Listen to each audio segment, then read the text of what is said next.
Hi guys, today we will be taking a look at a new gaming mouse from Nyfter. This is their new Ergolight 4K, which is basically a copy of VAXEE's NP01S shape-wise. Comparing these back to back, they are pretty much identical. I also took some measurements from these, and while there might be some minor differences in some places, they are so minor that these feel pretty much identical in hand for me. Right off the bat, I will say that this is all in all a good copy of the NP01S, but there are still things they could improve upon to make it more appealing for the consumer. This mouse, as far as I know, is made by the same factory that makes Lamsu's mice, so the build quality aspect is also very good. During these past weeks of using it, I haven't noticed any additional creaking developing, and it feels like a very solid mouse at the weight of 53 grams. Also, the side-to-side play on the main buttons is very much in check, and it hasn't worsened with time. The switches they use here are the Huano transparent blue shell pink dots, and the implementation feels okay for the most part. There is a bit too much pre-travel for my liking, and the left button has developed a slightly sticky feeling when initiating the click. I believe this stickiness is a very easy thing to fix and may be solvable with just applying a bit of lube on the switch posts inside. The side buttons are okay, and they are very nicely positioned like on the NP01S, but they have this great gap between them, so it's easier to distinguish which of the buttons you are pressing. Overall, the clicking aspect of the side buttons is,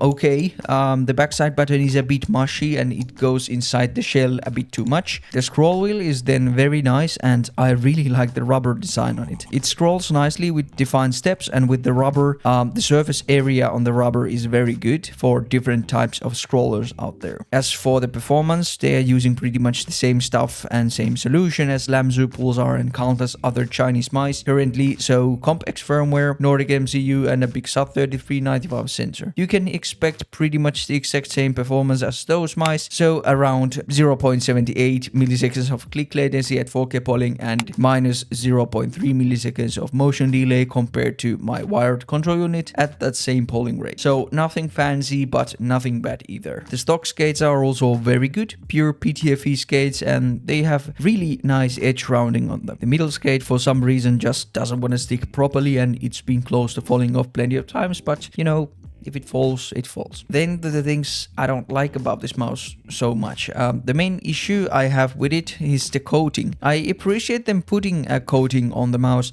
but this coating is just a bit too slippery for me to use comfortably. It is like very smooth, and at least for me, it doesn't really offer a good grip with a dry hand or with a sweaty hand. It just leaves a bit of a cheap impression for me for some reason. Then I also have two minor issues that are purely cosmetic, and you might not feel the same way about them as I do. But yeah, firstly, this logo on the palm is something that I don't like at all. Maybe it's the position of the logo or the logo overall, but it also just makes this look a bit cheap. Then another minor nitpick I have is the huge bottom sticker that is used to hide the holes on the base, and it might be there because it is mandatory because of some law in the EU, but it also makes this mouse look a bit cheap, like a generic Chinese mouse, like the G Hero 8K for example. But yeah, like I said, this is just my honest impression of the mouse, and you might not feel the same way about these minor nitpicks as I do. Then we must talk about the price. So this mouse is retailing for 120 euros plus shipping, which in my opinion is a bit steep for this mouse and puts it in the same price category as the Razer Death at a V3 Hyperspeed for example. You can also get the Logitech GPX2 for pretty much the same price. I just recently got myself a black version for 100 euros from Amazon. So yeah, I would love to see them dropping the price a bit to make this